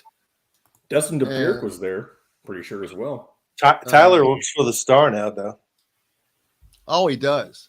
Yeah, he left Inside the Hall. He's working for the Star this year. Yeah, I think Alex sent somebody there from Inside the Hall. I think they had some stuff. That Mike Schumann guy, I think, went too. Yeah. I mentioned it on this show on Monday, not knowing anything about it, and Jim shut that down pretty damn quick. Yeah, I had no idea. I didn't know what it was, so that's why I mentioned. Have you battled with the hysterics, or you just don't like them? Well, I didn't like them, and then if you notice, they always get first interviews with people, and it was pissing me off because I'm like, I work hard to develop relationships and do this stuff, and they were just getting handed this stuff, and it was really pissing me off. And then when Jordan Hulls was coming around and he took the job, well, I was helping with them, doing a lot for this charity golf event of his. Actually, I took the reins on it, and because he wasn't even here, and they had the best year they've ever had. But when that was going on, I reached out to Jordan. I said, Jordan, because I knew he didn't know jack about what was going on. I said, these guys are going to reach out to you, wanting you to come on with them first. I said, I would very much appreciate it if you come on with me first instead. And he said, I had no problem. And that was that. And then until like a day or two before, I get a call from JD. He's like, oh, okay. Just want to let you know, yeah, I'm going to get Jordan on with you. You helping him with his thing or something? Yeah, I'm going to make sure that happens. I'm like thinking, well, why would it not happen? Why am I getting this phone call? But then I happened to notice like a week or two later that they stopped the hysterics stopped following me on Twitter. Really? I didn't know they followed you in the first place. Yes.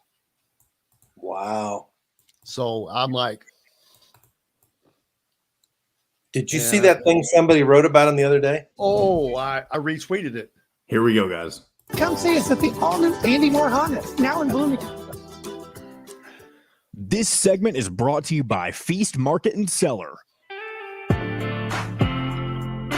Now back to the Golf Club at Eagle Point Studios for more Indiana Sports Beat Radio with Jim Coyle, presented by Endeavor Hospitality Group and Andy Moore Honda of Bloomington. Hello, everybody. Back to the Golf Club at Eagle Point Studios. Jim Coyle with you as always. Dustin Schutte from Outsider.com with me as well. And Rick Bozich from WDRB.com. If you don't know him, you are lost. Hall of Famer. You are the quintessential. There cannot be a more go-to person on Indiana basketball right now, or anything really. Rick was fortunate to be. Was a student writer at Indiana where he started. But man, you started in the golden era, and golly, I'm so jealous of. I talked to like when Bob's on with us.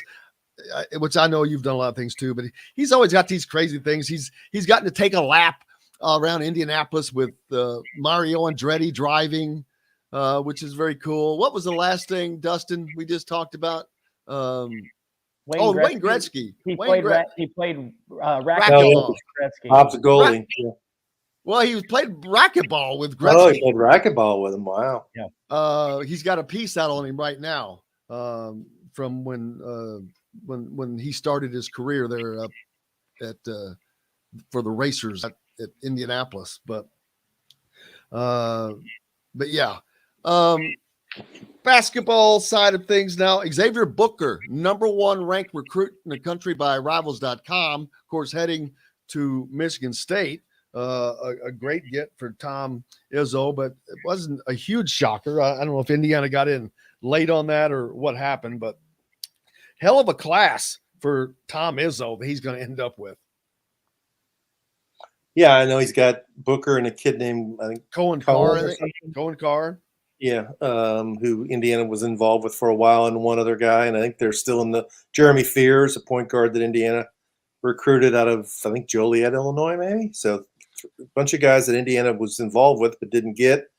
So Sparty's Tom Izzo still has his fastball, and he's got to be, 63 or 64? He's not – looks like he wants to get one more championship before he does anything else.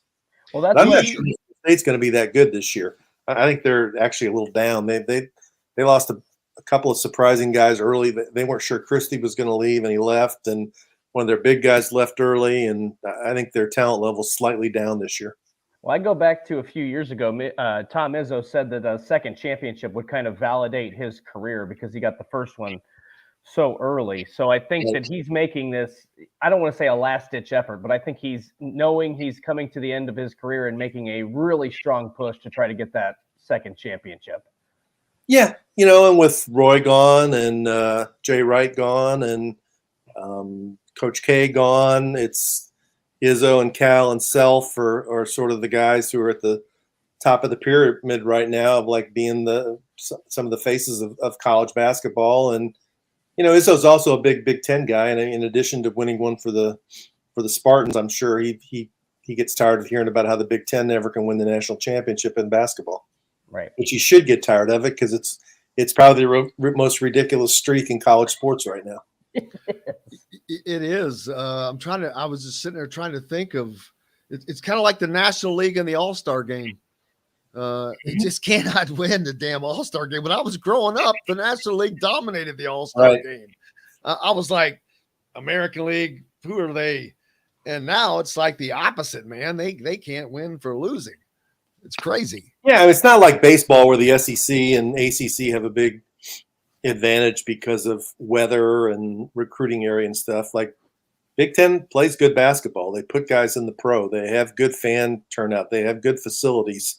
They've gotten to the Final Four, but they can't win at all. I mean, at some point, I would have never believed when I was just starting my career and saw some of those great Indiana teams and Michigan State with Magic Johnson, and Michigan had that team with Glenn Rice and those dudes, that the Big Ten would go 22 years without winning the national championship. It's ridiculous.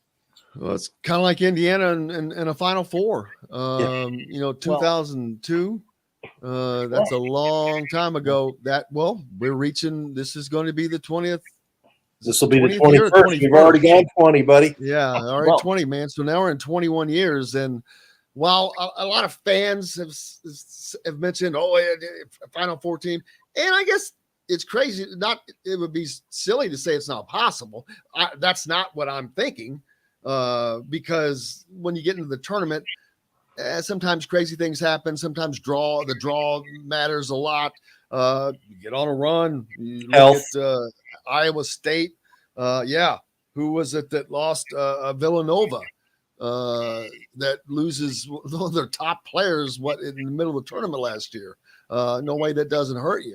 So you got to have a little luck. Don't even know how good this team's going to be. So I'm not in any way going to predict a Final Four. The competing for the Big Ten championship is as far as you can go, because we know that they have a lot of talent, but we don't know how that talent's going to play together. We don't know how Michigan is going to play together. What's Illinois going to do? They have added a lot of pieces from the portal, and Underwood does not get a lot of credit. I don't give him a lot of credit, but damn it, he keeps keeping those Illinois teams up there in the mix. He's a good coach. And Purdue's not just going to fold and collapse and go away, even though they did lose a lot of talent. They still have a decent core of 5 or 6 guys. We forget about. Caleb First is a decent player. Trey Coppin-Wren should be a good player. Edie's still there. You worry about their point guard situation a little bit. But I think for Indiana, the goal needs to be, win the Big Ten regular season title. If you do that, that is an achievement. And it also guarantees you a good seed for the NCAA tournament. And B, try and win the Big Ten tournament. Indiana's never that might even be more ridiculous than the Big Ten not winning the national championship. Is that Indiana's never won the Big Ten tournament, has only got to the championship game one time. Win the Big Ten tournament. You'll have done something no Indiana team's ever done. That's a realistic goal. And you know what? That should be their number 2 goal this year. Winning the Big Ten is always usually number 1. Right. But winning that Big Ten tournament should be number 2. It really, just overrated. For exactly what you just said. No. Overrated. It's not overrated from the standpoint they've never done it. And we saw last year. And what that would mean. When they won 2 games in the thing, I mean, they were about ready to lose their minds. Yep, and what that would mean, to win that tournament, having never done it, that would be. I think that would be immense. you're on national TV right before the NCAA tournament selections show, and them saying Indiana's finally won its first Big Ten tournament. To me, the publicity from doing that would be immense. Winning the NCAA tournament, going to the Final Four, that would be bigger, obviously, but that's more of a long shot. Winning the Big Ten tournament is something they're capable of doing. And I think along with the why do you say it's not important at all, Dustin? I don't think winning the Big Ten tournament, unless you're on the last year, it was important for Indiana because they were on the bubble. They needed those games. But you're thinking from a seeding standpoint. No, I'm thinking from it doesn't matter. Iowa won the Big Ten tournament. They didn't do jack in the NCAA tournament. Yeah. I think to me personally, now maybe this is me being old school. I understand the point that they've never won it, so it would be a big accomplishment. I would much rather see them win the regular season. I think that's the tougher grind. I think that establishes. I agree. It doesn't have the allure maybe of getting that national attention, but I don't think it needs to be I don't think that has to be a primary focus. I mean, Brad Underwood in Illinois, now they didn't go far in the tournament, but he basically last year said it doesn't matter. This doesn't matter to us. We're in the tournament. He said that after he got beat. Yes, but it doesn't. It doesn't matter. I mean, it didn't affect it doesn't affect. It doesn't matter from the standpoint at which you're looking at it. I agree with you, but I think Rick is thinking the same way. From a bigger picture down the road in the eyes of recruits, because something they've never done, and winning a regular season title, there's not all this big jumping around celebrating on national TV. When you win the conference title in the Big Ten, first of all, it's the last tournament of tournament runs. So everybody's waiting for the selection Sunday. The Big Ten is center stage, and now everything's happening on TV. You win that game, everybody sees it.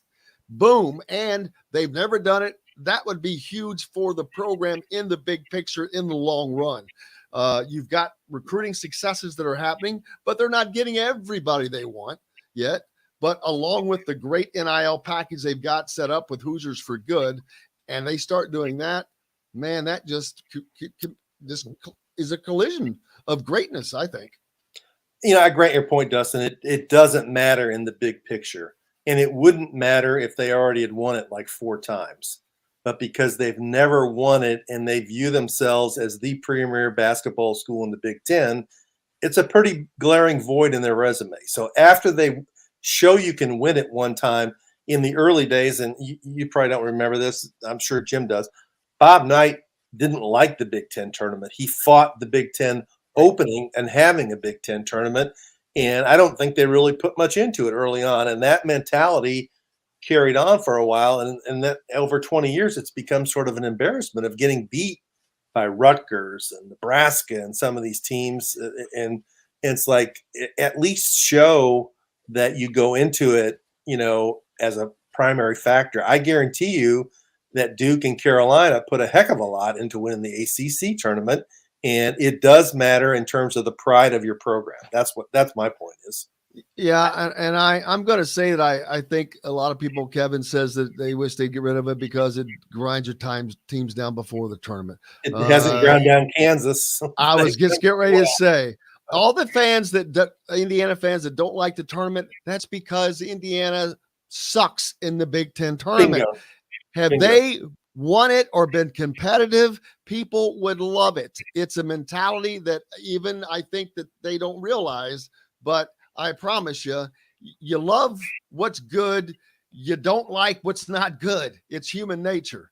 And if they've gone through a stretch like went through in the SEC tournament at Kentucky, where he won, he played in it 6 years. They weren't eligible his first 2 years. He played in it 6 years.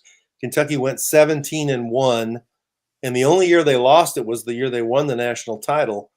They would feel different about it. But people don't like it because Indiana's always like shrugged it off or been inept or just not been a factor. And they've gone into it so many times, needing to win a few games just to make the NCAA tournament. It's always been sort of a burden. It's never been something. I guarantee you Michigan State likes the Big Ten tournament. I think, to me, like the Big Ten tournament, it's in Indianapolis. I love attending it. It's a fun event to go to. But to me, it's always an afterthought. No, it's not. No, it's not. It's in What? some faraway place. Have you ever heard of Santa Claus? You ever heard of Santa Claus? Yeah. It's in his backyard this year. I know, but I said when it's in Indianapolis. Oh, I'm sorry. I enjoy going when it's in Indianapolis. It's just so does the rest of the free world. To me, it's an afterthought. Like I don't outside of Michigan in 2017 maybe, when they had the plane crash and they went on and they had to wear their practice jerseys for games. Yeah. That's a memorable run. But after 2 or 3 years, I don't remember any Big Ten tournament run. I remember certain. You would if the Indiana won it. You'd remember it. Yep. I would not. You don't remember Blake Hoffarber, the Minnesota guy throwing the shot in from the floor, beating Indiana the year Dockich was the coach? You don't remember that one? Okay. I remember. Who was the same kid who did it in high school? He did that in high school. Didn't he do that twice against Indiana? You remember certain moments, but you don't remember. I mean, but that's the regular season too. You remember the Christian Watford shot. I don't remember every game Indiana played that season. Well, no, but I promise you, when a program, especially like Indiana, does something like that, and especially if they were to do it now that they have it, it would be memorable. But we're gone along. What's up next for you, Rick? That's a great topic. What's that? Western Kentucky plays football on Saturday against Austin Peay. I'll probably be watching that. I'll watch Illinois and Wyoming. I'll probably watch Nebraska and Northwestern in Ireland, right? Isn't the game in Ireland? Yes, sir. I'm definitely going to be watching a bit of my old Irish lads. Get ready for next week's huge. Thursday night is Penn State at Purdue. Friday night I'll be up in Bloomington for Illinois, Indiana, and then Saturday night Kentucky plays Miami of Ohio, and Louisville is at Syracuse. So it's 3 big nights next week of college football. Looking forward to it. And big thanks. Make sure you give Rick a follow. If you're not, you're lost. And you can follow him at WDRB.com because coverage of great things. Rick, appreciate you. Thank you, sir. Appreciate you so much. We'll look forward to seeing him again next week. And actually, we'll see him at the football game. So, yes, sir. Thank you very much, sir. Have a great day. Looking forward to it, my friend. And Dustin Schutte, as always, brother, thanks to you. And don't forget one of our new sponsors, part of the WOW Club, for a limited time only, Goteen, a delicious, healthier snack that helps you keep going. They've got a Hoosier pack. It's a 16 count of Goteen. Can be any favorite flavors. Only they're $15. And you can purchase the Hoosier Fest pack. The Hoosier pack. Let's see. Is there a price on there? No. Just go to GoTeenBites.com. GoTeinBites. Goteen Bites. While supplies last. And get those. Those are, if you've got athletes, they're good for them. If you're active, it's good for you. I think I saw Jennifer earlier said she's had some and they're great. We'll get more information about those out. But another great day. What a fun time. Oh my gosh, we're over. John should have told me that. Big thanks to Bob Kravitz from The Athletic, Kyle Neddenriep from the Indy Star, and of course Rick Bozich from WDRB.com, Dustin Schutte, Outsider.com, the man, the legend, the myth. John, the producer. Most importantly, thanks to you guys. We're back to do this again tomorrow, Dustin, and along with Chris Denari, Matt Taylor, and John, the producer. Until then, I'm Jim Coyle. I will see you on the radio. Thanks for listening to Indiana Sports Beat Radio. Be sure to subscribe to our YouTube page for more clips and team coverage of Indiana basketball, football, and more. You can also find full episodes and tons of other content on thehoosier.com. We'll see you next time for another edition of Indiana Sports Beat Radio.